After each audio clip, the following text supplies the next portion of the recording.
अस्सलाम वालेकुम। उम्मीद है स्टूडेंट्स आप खैर आफियत से होंगे। आज का हमारा लेक्चर इंटरमीडिएट पार्ट 1 उर्दू अदब पेपर हल करने के मेथड्स के ऊपर है। हम उसके तरीकाकार आपको बताएंगे किस तरह से आप उर्दू का पेपर हल करें और आपको मैक्सिमम ज़्यादा से ज़्यादा नंबर जो है बोर्ड वाले अवॉर्ड कर सकें। उसके लिए आपके पास सबसे जो पहला हिस्सा अव्वल मारूजी तर्ज का होता है, उसमें अगर आप देखें तो सबसे पहला पॉइंट जो होता है कि टोटल आपके पास 20 मार्क्स होते हैं। 20 मार्क्स के साथ साथ अगर आप देखें तो इसमें नसरी असबाक जो है उसमें से कुछ सवालात आते हैं जो कि इस्तारा तलमी जो होती है 5 नंबर की होती है। मतला मक्ता काफिया तज़किरो तानीस जो है वो भी 5 नंबर की होती है। अगर आप हिस्सा मारूजी को अच्छी तरीके के साथ अटेम्प्ट करें और 100% अटेम्प्ट करें और इसमें से 20 नंबर आ जाएं तो फिर उर्दू अदब के पेपर में मैक्सिमम नंबर आने के ज्यादा से ज्यादा चांस जो है वो बन जाते हैं। अब उसके बाद इंशाई तर्ज जो होता है उसमें हिस्सा अव्वल सबसे पहले नज़म का होता है। नज़म में आपने क्या काम करना होता है कि दर्ज झैल अशार की तशरीह कीजिए, नज़म का उन्वान और शायर का नाम भी तहरीर करें। सबसे पहले एक अल्फ होगा, अलिफ के अंदर जो है आपको पूरा इशार दिया जाएगा जो कि नज़म से होगा। आपने उसकी तशरीह करनी है और शायर का नाम और नज़म का उन्वान भी आपने लाजमी तौर पर लिखना है। अब उसके लिए या यहाँ पर जो है नेक्स्ट स्लाइड के ऊपर जो है वो मेंशन है कि नज़म का उन्वान फॉर एग्जांपल तस्लीम और रजा है, शायर का नाम अकबर आबादी है। उसके बाद आपने उसके 3 लाइंस के अंदर जो है मफहूम लाजमी लिखना है। फिर आप तशरीह उसकी इस तरह से करेंगे जैसे यहाँ पर मेंशन है। उसके लिए कुछ ज़रूरी हदायत होती हैं जो तकरीबन 5 पॉइंट्स जो हैं आपको नजर आएंगे। जैसे सबसे पहला है कि नज़म के तमाम अशार को इकट्ठा करना बेहतरीन अमल है, क्योंकि नज़म ही एक सोच और एक ख्याल पर मुबनी होती है। नज़म के अशार की तशरीह कम से कम 3 सफ़ात पर करें।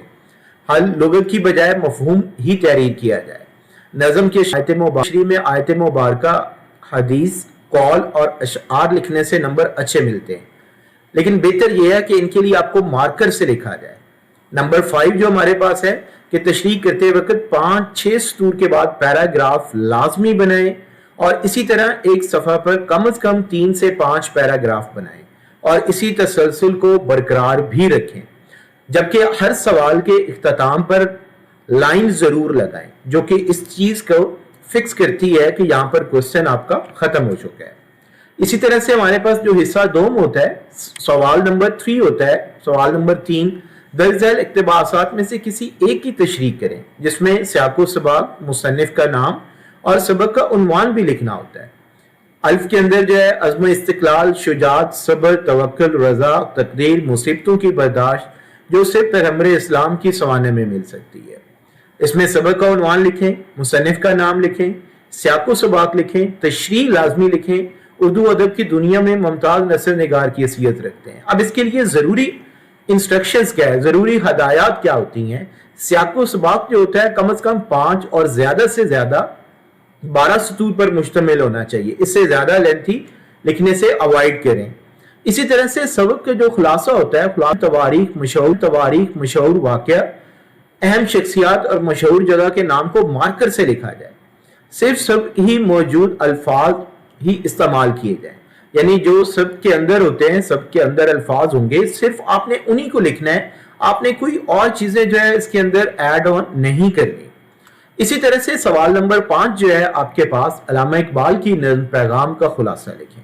अब खुलासा लिखने के लिए आपने क्या काम करना होता है, जरूरी हदायत इसके लिए क्या होती हैं। नज़्म का खुलासा जो होता है कम से कम 8 और ज्यादा से ज्यादा 12 लाइन्स पर मुश्तमिल होना चाहिए। खुलासा नज़्म अगर मुख्तसर और नज़्म पर पूरा उतरता हो, जिससे पूरी नज़्म वाज़ेह तौर पर समझ आ जाए तो 5 नंबर मिल सकते हैं। नज़्म के खुलासा को एक ही पैराग्राफ में लिखा जाए। सवाल के इख्तिताम पर जैसे यहाँ पर एक लाइन लगी हुई है, आप भी लाजमी तौर पर एक लाइन जो है वो लगाएं। सवाल नंबर 6 जो होता है, इम्तिहानी तैयारी के मौजू पर 2 दोस्तों के दरमियान मुकालमा तहरीर करें या कॉलेज के जलसा तकसीम इनामात की दाद लिखें। रोजनामचा के मुतालिक सवाल भी पूछा जा सकता है। इसके लिए भी टोटल 10 हदायत होती हैं। गुफ्तगू आपकी सादा और बेतकल्लुफ अंदाज में हो। दोनों अफराद की गुफ्तगू बराबर होनी चाहिए। किरदारों के नाम वाज़ेह लिखें। موقع کی مناسبت سے محاورہ، شعر، تشبیہ وغیرہ کا استعمال بھی ہونا چاہیے. بات چیت بامقصد ہو اور آخر میں کسی نہ کسی نتیجے پر ضرور پہنچنی چاہیے.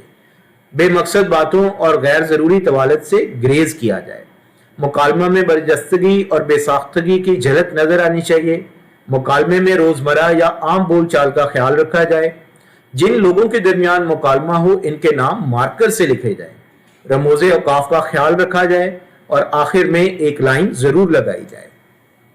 فیس معافی کی درخواست بنام پرنسپل تحریر کریں. بخدمت جناب پرنسپل گورنمنٹ ڈگری کالج الف ب ج. عنوان اس میں لکھیں درخواست برائے فیس معافی. جناب علی نہایت ادب سے گزارش ہے، نوازش ہوگی، خدا آپ کا اقبال بلند فرمائے. درخواست گزار آپ کا تابع فرمان لام میم نون 1 جون 2019. یعنی آپ نے جو درخواست لکھنی ہے اس کا پیٹرن یہ ہونا چاہیے، ورڈنگ اس میں اسی طرح کی ہونی چاہیے. اس کے بعد اس میں کیا ضروری ہدایات ہیں. درخواست جو ہوتی ہے کم از کم 1 صفحہ اور زیادہ سے زیادہ 1.5 صفحے سے زیادہ نہیں ہونی چاہیے. کوشش کریں کہ درخواست کو ہمیشہ نئے صفحے سے شروع کریں. درخواست لکھنے کے لیے اپنا نام، کالج یا شہر کا نام لکھنے کی ضرورت نہیں ہوتی.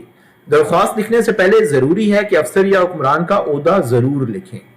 اسی طرح سے جیسا کہ بے خدمت جناب پرنسپل صاحب درخواست میں عنوان ضرور لکھیں. عنوان کے بعد جناب اعلیٰ لکھا جائے. جناب عالی لکھنے کے بعد درخواست کا نفس مضمون پیراگراف کی صورت میں لکھا جائے.